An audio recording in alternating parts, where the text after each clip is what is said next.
Welcome to the second annual National Driving Test. Now, I can just walk away from this wreck, but out on the highway, I might not be so lucky, and most likely neither would you. We'll put you right behind the wheel with a 25-question test of your driving skill. We'll find out if you're a highway hero or a terror on wheels. Now, all you need to take the test is a piece of paper and pencil and your driving smarts, as we put you in some situations we hope you never have to face. Driving might be easy if it was just you out there on the road, but in reality, it is a jungle out there. Traffic is a maze of cars, trucks, motorcycles, bicycles, pedestrians, all competing for their share of the road. The undisputed king of the road is the big truck. Weighing in at 80,000 pounds, the average tractor-trailer is more than a match for your 2,000-pound car. But there's no need to fear trucks if you know how to share the road with them. Here's question number 1 of the test, worth 4 points. You're on an 8-lane freeway with moderate traffic at 55 miles per hour. You're passing a large tractor-trailer and pull over as soon as you clear the front of it. Suddenly, the pickup truck in front of you slams on his brakes. You stop in time to avoid hitting the pickup, but the tractor-trailer crashes into you from the rear. How could you have avoided this collision? A. Left more distance between your car and the pickup. B. Left more distance between your car and the tractor-trailer. C. Tapped your brakes several times to alert the tractor-trailer driver. D. All of the above. For 4 points, the answer is B. Left more distance between your car and the tractor-trailer. The biggest complaint of truckers is that cars cut them off, pulling too close in front of them. Because trucks are bigger and heavier, it takes them much longer to stop than it does cars. You should leave more space between yourself and a large vehicle than you would for another car. A good rule of thumb when passing is to wait until you can see both headlights and the tires in your rear view mirror before pulling in front. Now, we've talked about some of the larger vehicles like the big trucks, but you should also be concerned about motorcycles because of their size, their small size. For 4 points, here's question number 2. You are driving down a 4-lane highway. A motorcycle is directly in front of you, driving in the right side of the lane. He is far enough over that you can pass him without crossing into another lane. True or false? It is safe to pass in this situation. False. It is never safe to pass a motorcycle in your same lane. In fact, in most states, it is illegal. A motorcycle is a vehicle too, and is entitled to a whole lane. Don't be fooled if the motorcycle is over to one side. He may need to maneuver within the lane to avoid unsafe conditions or an obstacle. Do you know who are the most dangerous people you're likely to meet in your lifetime? Just look in the mirror. They're drivers just like you. You're more likely to be killed in a traffic accident than any other way. Question number 3 is a fill in the blank. We're going to take a ride. Write down every traffic violation you can see. Here we go.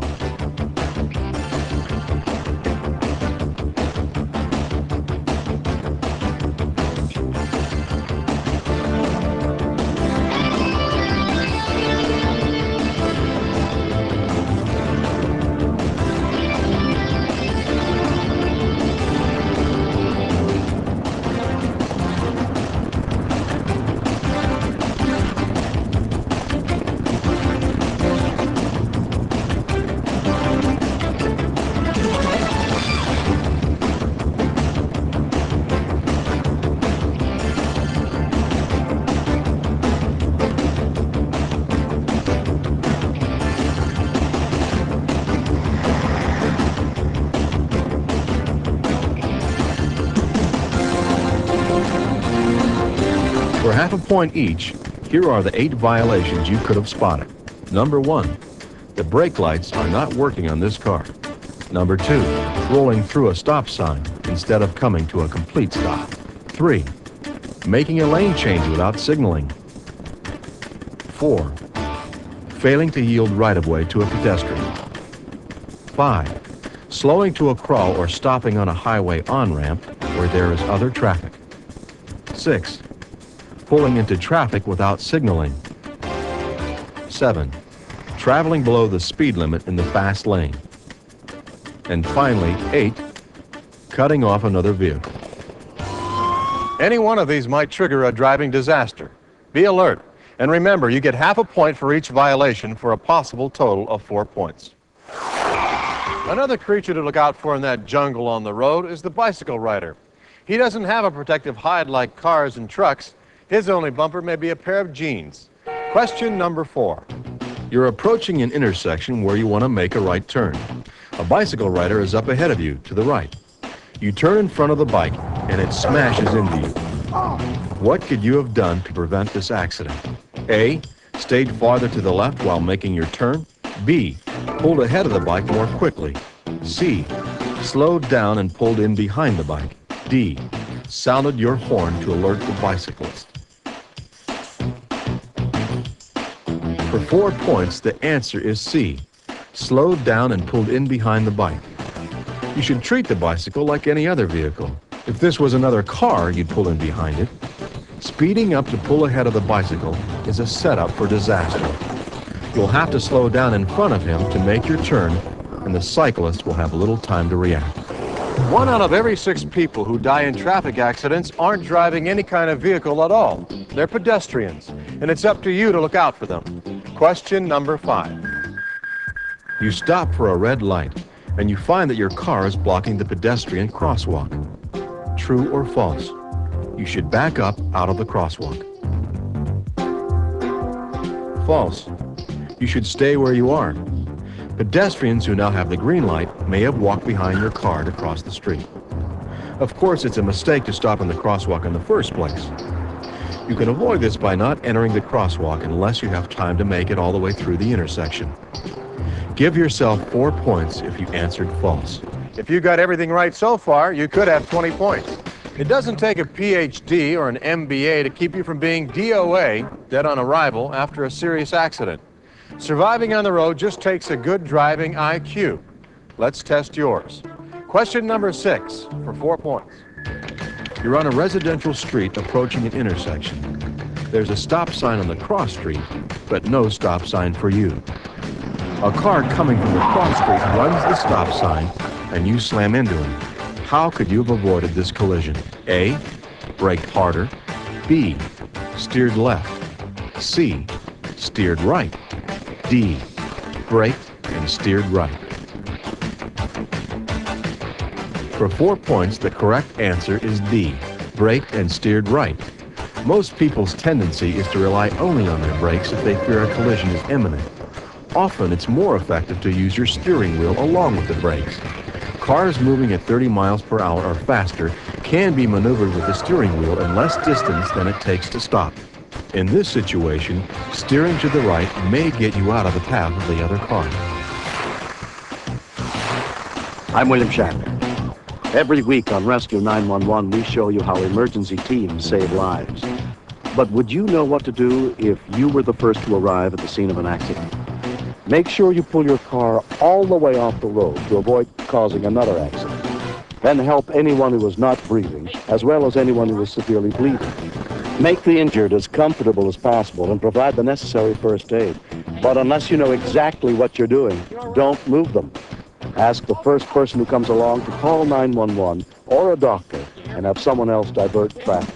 And remember, while 911 may be an exciting TV program, don't make yourself a star. Drive carefully. Now for your etiquette lesson of the day. Question 7 has 4 parts, all involving turns. You are on a 4-lane boulevard in the right-hand lane. A truck in front of you swings to the left. True or false? You are safe to pull forward and turn right. For 1 point, the answer is false. You should be aware that trucks make very wide turns. If you pull forward, you may be caught in the path of the turning truck. Part 2. You're turning in a turn-only lane in moderate traffic. You do not need to signal because it is obvious which way you'll be turning. True or false? False. You must signal every time you change the position or direction of your car. 1 point for false. Part 3. You are approaching an intersection on a large boulevard and pass a bus that is stopped on the right. You want to make a right turn. It is safe to pull in front of the bus to make your turn. True or false? False for 1 point. You can't see around the bus. There may be people starting to cross the street. Plus, you don't know when the bus may start moving again. And finally, for 1 point, you're in a left turn lane at a busy intersection. Two cars in front of you make left turns, but the light turns red just as you enter the crosswalk. True or false? You should stay where you are and not complete your turn. True. You should stay right where you are. Of course, it's best to avoid this situation by never entering the crosswalk on a yellow light. Sometimes it's not a question of your rights or your right of way, it's how quickly you can react. Hi, I'm Terry King. I like to spend my spare time on a racetrack, but whether I'm driving my race car or my old Ferrari or a pickup truck that I've got, I've learned that my safety can often depend on split-second decisions, as in question number 8. You're driving on a highway at 55 miles an hour when suddenly you see a mattress in the lane ahead of you. There are other cars directly to your right and left, preventing you from changing lanes. What is the best thing to do? A. Press your brake pedal as hard as you can and hold it. B. Steer around the mattress and signal to alert other drivers. C. Brake and go over the mattress as slowly as possible. D. Accelerate without braking to get over the mattress as quickly as possible. Give yourself 4 points if you answered C. Brake and go over the mattress as slowly as you can. Your best bet is to use a pumping motion on the brake. This will keep the wheels from locking. Whatever technique you use, take your foot off the brake as you go over the mattress. This will give you better control of your steering. If you answer correctly, give yourself another 4 points. Hi, I'm Alan Jr. Take a look at question number 9. You are on a freeway getting ready to make a lane change. 2 lanes away, another driver decides to change lanes at the same time into the same lane. As you start to move over, you barely miss slamming into the other car. True or false? A check of your rear view and side mirrors could have prevented this dangerous situation. The answer is false. Looking into the rear view and side mirrors is a must, but so is a simple glance over your shoulder. The mirrors only show you what's behind you or in the next lane, but they also have blind spots. The mirrors don't show you what's happening 1 lane over. If you add a quick head check, you'll get the whole picture. You see them all the time out on the road, the signs and signals that are supposed to make driving easier. But if you don't know what they mean, that's a sign you may be headed for trouble. In question 10, we'll show you 8 signs, signals, and markings for half a point each. Let's see if you know what each one means.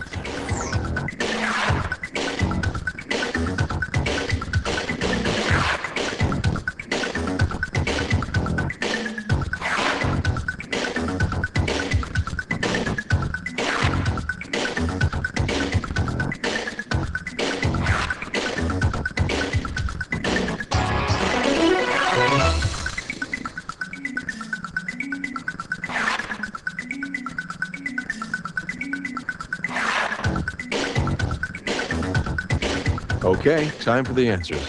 First, the yellow light. We've all seen it. It means prepare to stop, not speed up to beat the red light. Number 2, this sign means lane added, such as where the on-ramp joins the main lanes of a highway. As you enter the freeway, you do not have to merge into another lane. 3, even though it says exit only, many people don't realize it means you must exit. Your lane will end. Number 4, divided highway. This means traffic is going to be separated by a median and you should stay to the right.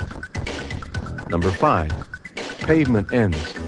This means the paved road will soon end and the road will become dirt or gravel. Slow down. 6, hill or steep downgrade ahead.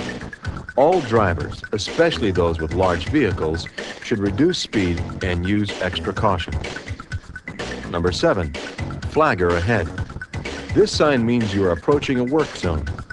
Follow the directions of the flagger even if the way looks clear to you. And finally, the yellow solid line next to a broken line means passing is allowed in one direction, but not in the other. If you are on the side of the solid line, you may not pass. Give yourself a half point for each one you got right. Now let's see how you're doing on the test. If you answered everything correctly so far, you could have a total of 40 points. They call them crash dummies, and for good reason. Who else would get in a car with absolutely no protection? Unfortunately, the answer is more than half the people in this country. Which brings us to question number 11, for 4 points. A young man is picking up a friend to take her out for a ride in his new car. He is very proud of all the new features on the car, including an airbag on the driver's side. As with most new cars, the passenger side doesn't have an airbag, so the friend buckles her safety belt. True or false? For 4 points, the driver does not need to buckle his safety belt because there is an airbag on his side. False. Even though he has an airbag, the driver should still buckle a safety belt. Airbags are meant to be used along with safety belts, not to replace them. The bag is only designed to inflate in a crash involving the front of your car, not in a rear end, side, or rollover crash, allowing the bag to deflate quickly. Last week I went out with a girl and she told me to buckle up. I said, but we're in the living room. Actually, we should all buckle up every time we get into a car. The fact is, in a collision at just 15 miles an hour without a safety belt, you could hit the windshield as hard as 150 pounds of cement dropped from a second-story window. You know what kind of damage that could do to your face?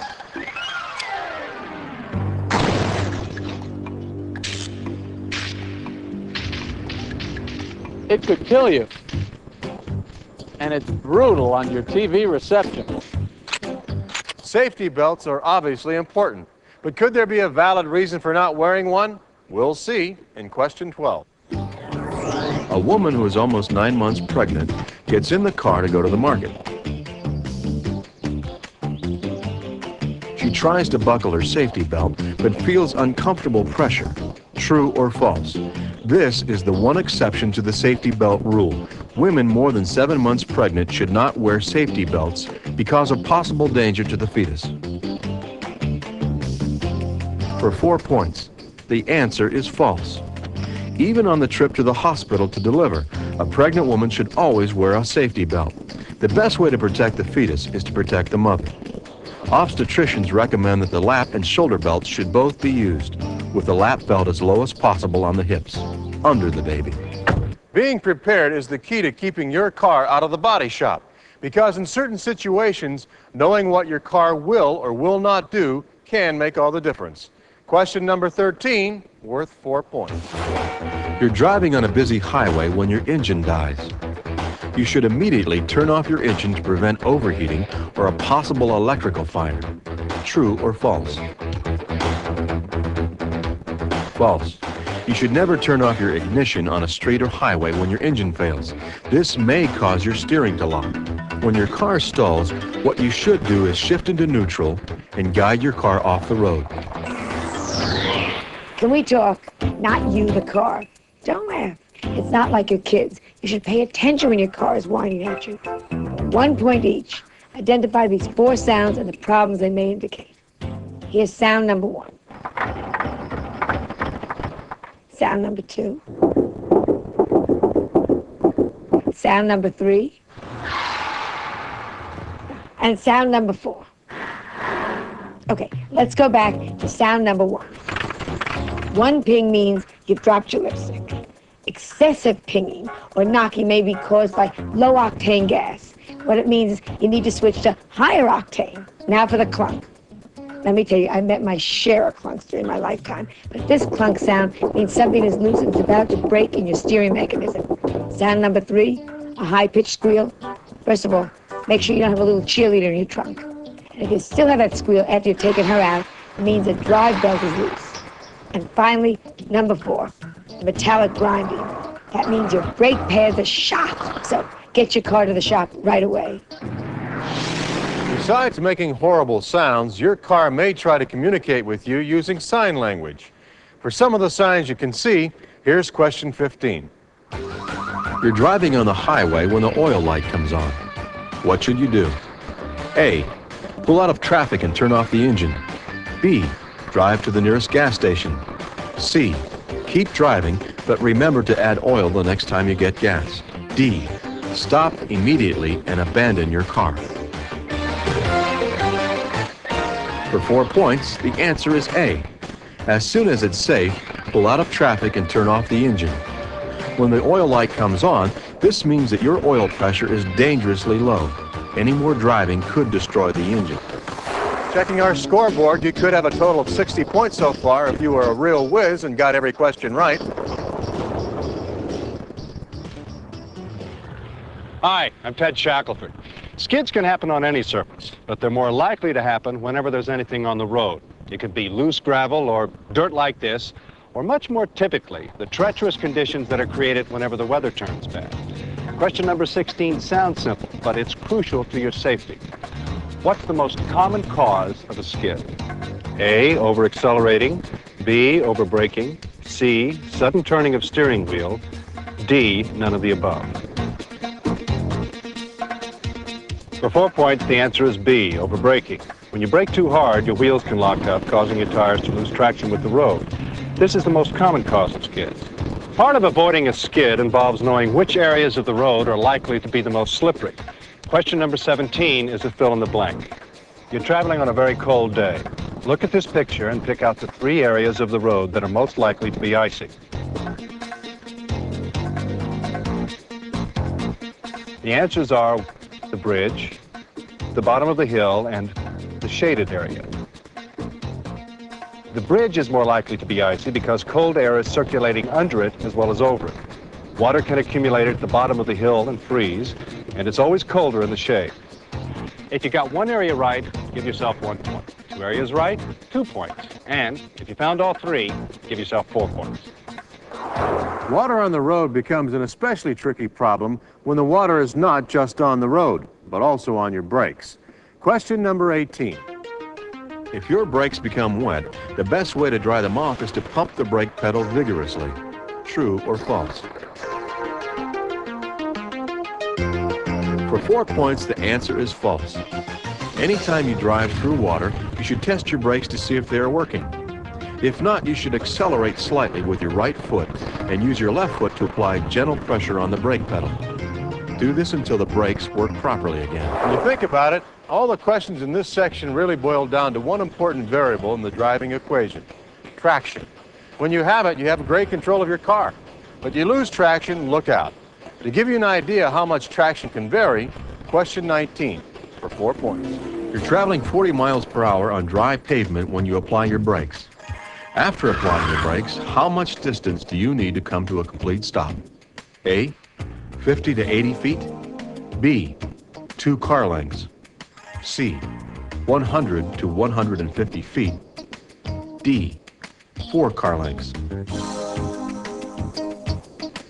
For 4 points, the answer is C. It will take approximately 110 feet to come to a complete stop. In rainy conditions, it would take you about 200 feet to stop. On gravel, 350 feet.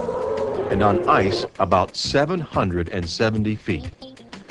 Your most frustrating moment may come when you don't have any traction at all. The wheels are turning, but you're not going anywhere. Question number 20 for 4 points. Your wheels are stuck in the mud.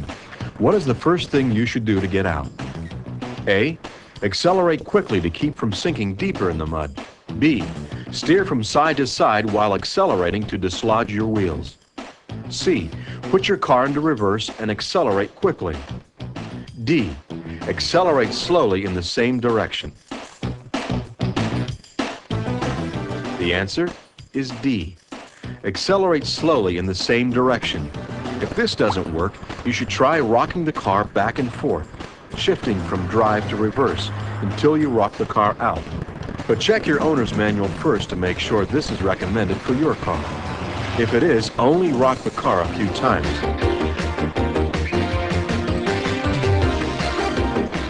So far, we've talked about a lot of things that can throw your driving off track. Other drivers, mechanical problems, dangerous road conditions. But at the center of it all is you. Question 21.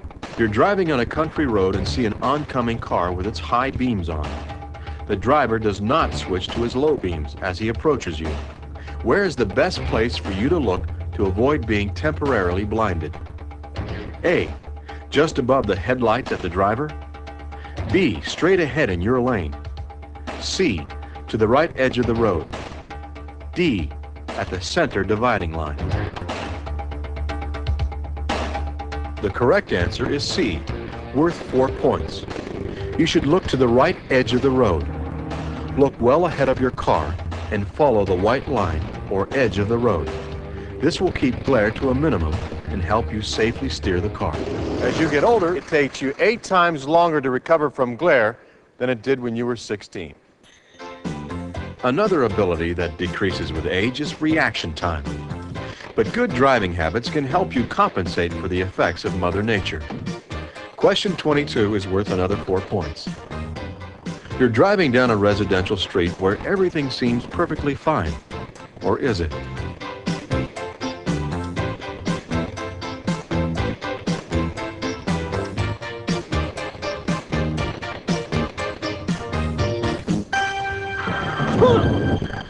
How could you have avoided this accident? A, cover your brake whenever driving in a residential area. B, look at least 12 to 15 seconds ahead when driving. C, drive at least 5 miles per hour below the speed limit in a residential area. D, drive in the middle of the street to give yourself a safety cushion on both sides. The answer is B, look at least 12 to 15 seconds ahead when driving. Most drivers only look 4 seconds ahead. This is all they see. But if you were looking 12 to 15 seconds ahead, you would have seen the ball in the street in plenty of time to slow down, cover your brake, and even honk your horn to warn the child. You know the old saying, where there's a ball, there's a boy. About half of all fatal traffic accidents involve people who are drinking. Now, we all know it's illegal and dangerous to drink and drive. But if you're drinking, how do you know how much is too much? Here are some questions to test your knowledge about alcohol and driving. Question 23 is worth 4 points. What is the legal limit for blood alcohol content while driving in your state? The answer varies from state to state, so look at this map for your answer. In most states, the limit is 0.10. That means 1 drop of alcohol for every 1,000 drops of blood. In these 4 states, California, Maine, Oregon, and Utah, the limit is lower, 0.08. Our next question goes beyond the law. Let's say you have been drinking, but your blood alcohol content is below the legal limit. True or false, you are safe to drive? False, for 4 points. Even if your blood alcohol level is below the legal limit, studies have shown that your driving is still impaired. But even at 0.05, well below the limit in all states, you are still twice as likely to be involved in a collision. Now let's say you're not the one drinking. You're hosting a small party at your home. You're serving wine and beer, and your guests seem to drink only moderately. None of them appears intoxicated. After your guests leave, you get a phone call. One of them has been involved in a serious crash and has been taken to the hospital. True or false? You could be held legally responsible for the crash even though you were not in the car. True. A growing number of states have legal provisions for holding the host responsible if he serves alcohol to someone who then goes out and causes an accident. Besides that, the people involved in the collision could sue you. But whether it's a law in your state or not, it's a good practice to be a responsible host. If you answer true, give yourself 4 points. I'm Connie Salika, one of the spokespersons for MAD, Mothers Against Drunk Driving. What makes me mad is watching anyone drink and drive, no matter how moderately they drink. It's estimated that 2 out of every 5 Americans will be in an alcohol-related crash sometime during their lives. As a host, it's your responsibility to make sure your guest's ride home is not their last. Before the partying starts is the time to ask each group of guests who the designated driver will be. In fact, it's a good idea to make yourself or someone else a keymaster, so you can decide who's in control enough to drive home at the end of the evening. Make sure the life of the party stays that way, alive.